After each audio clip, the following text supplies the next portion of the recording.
Dari lagi gitu ya temuan-temuan BPK yang tertuang di dalam laporan hasil pemeriksaannya ada 2 tahun ini ya, dari tahun 2023, 2024 dan ada temuan terkait dengan audit kinerja juga.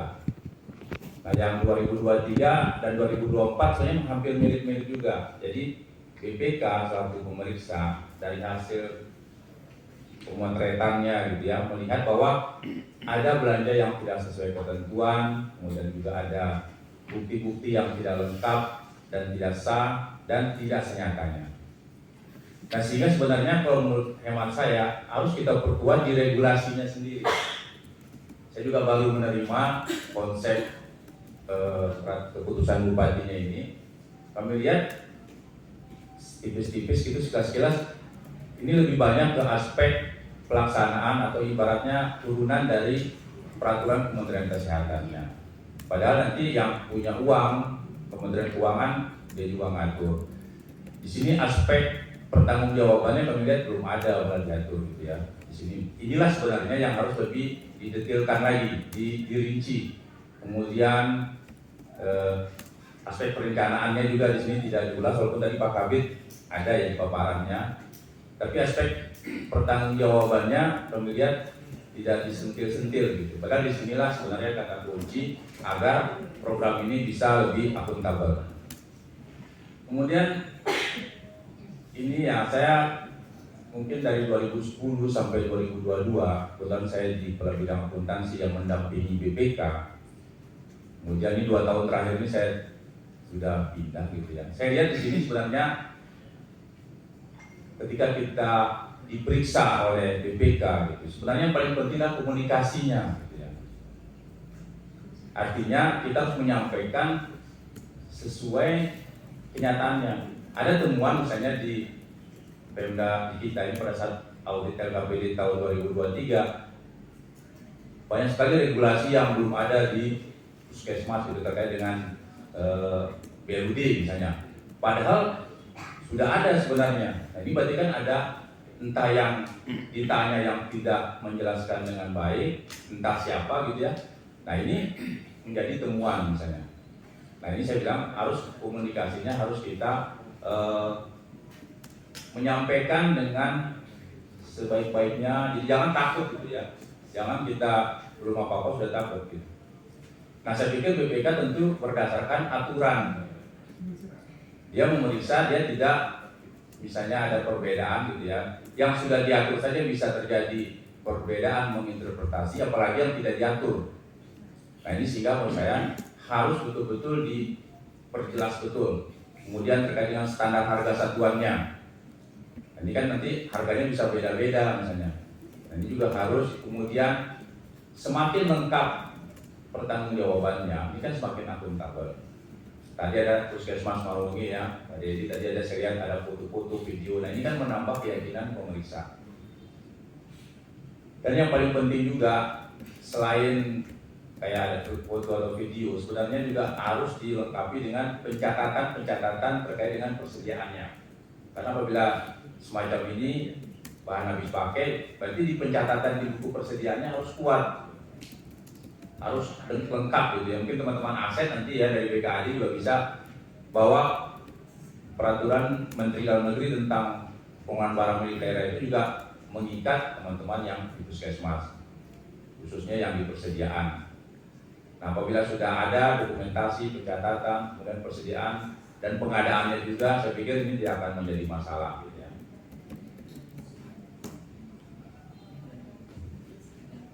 Nah kemudian juga yang lain juga ini terkait dengan ada pemeriksaan oleh BPK, saya pikir jangan ada semacam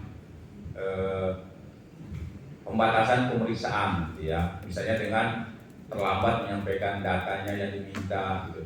Karena apabila kita terlambat menyampaikan data, berarti ada indikasi bahwa ada sesuatu yang tidak beres gitu. Tapi kalau misalnya kita lancar, cepat gitu ya, berarti ini sudah penatausahaannya sudah bagus gitu. Sebelum mereka melakukan uji fisik. Saya pikir kedepannya yang terakhir, saya pikir nanti dalam penyusunannya mungkin Pak Kabid peraturan bupati ini, saya pikir kita harus melibatkan nanti yang khusus ya kita bahas dengan teman-teman dari BKAD, kemudian pengadaan barang jasa, dan juga apabila berkenan juga bisa diminta review oleh APIP, sehingga nanti lebih menyeluruh kita atur. Karena pada saat yang temuan yang terdahulu terkait dengan pengelolaan kas, itu ada juga temuan terkait pengelolaan kas BLUD. Ini sudah kita susun peraturan bupatinya, mudah-mudahan sudah tersosialisasi juga. Kan temuan yang tahun 2023 itu ada pengelolaan kasnya ya, dan pengendalian intern. Itu kan sudah terbit peraturan bupatinya, itu teman-teman BKAD ya, nah, mungkin bisa disosialisasikan sehingga temuan ini tidak akan terulang. Kalau untuk BMT ini saya pikir sebenarnya tidak terlalu berat ya, sebenarnya tidak perlu kita takuti untuk kita laksanakan, karena yang penting nanti regulasinya ya, yang kita saat ini terkait dengan pertanggungjawabannya ini harus agak rigid lah sedikit, harus jelas, jangan masing-masing menginterpretasikan. Karena di sini memang belum ada kelihatan. Mungkin demikian yang dapat kami sampaikan. Terima kasih. Wassalamualaikum warahmatullahi wabarakatuh. Waalaikumsalam warahmatullahi wabarakatuh. Terima kasih kami sampaikan kepada Inspektur Kabupaten Sumbawa. Pantunnya cantik banget Pak. Sudah saya live di TikTok. Luar biasa.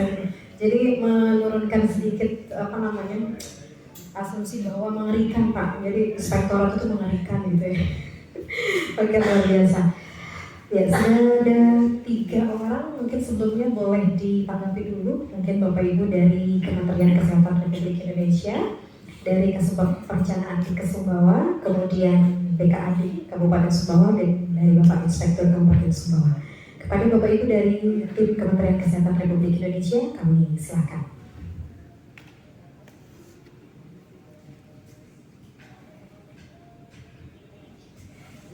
Terima kasih Bapak Ibu untuk tadi anggapan untuk memulai diskusi ya. Mungkin nanti Pak Adi juga Pak Kurniawan bisa menambahkan tadi terkait dengan ini ya, sisa anggaran tahun sebelumnya bisa digunakan atau tidak gitu ya. Yang pertama itu kami kemarin pernah menanyakan ke Romer Biro Perencanaan kami, informasinya sih tidak dapat, belum bisa digunakan ya, karena nanti mungkin akan dijelaskan lebih lanjut oleh Pak Adit ya terkait ini ya. Nah, yang saya ingin jawab mungkin terkait dengan ini ya, yang 80-20.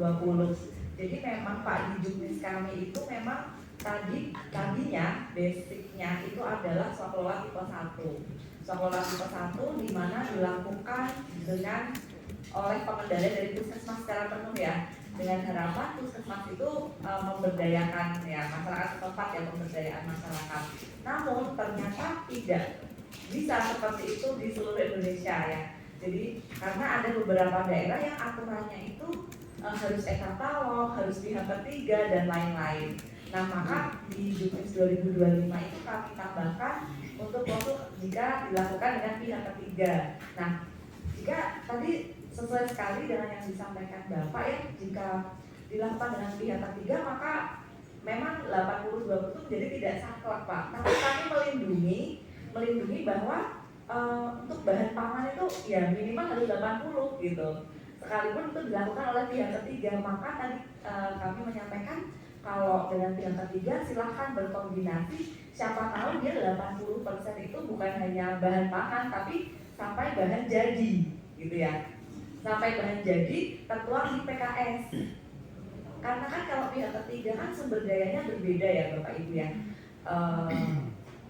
Pihak ketiga mempunyai sumber daya yang banyak, tenaga yang banyak, dia sarana prasarana yang banyak.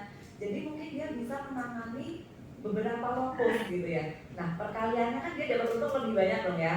Maksudnya dia dapat istilahnya dia bisa menangani lebih banyak, kan dia bisa perkaliannya lebih banyak. Nah dengan perkalian lebih banyak itu harapan kita bisa win-win lah sama kita.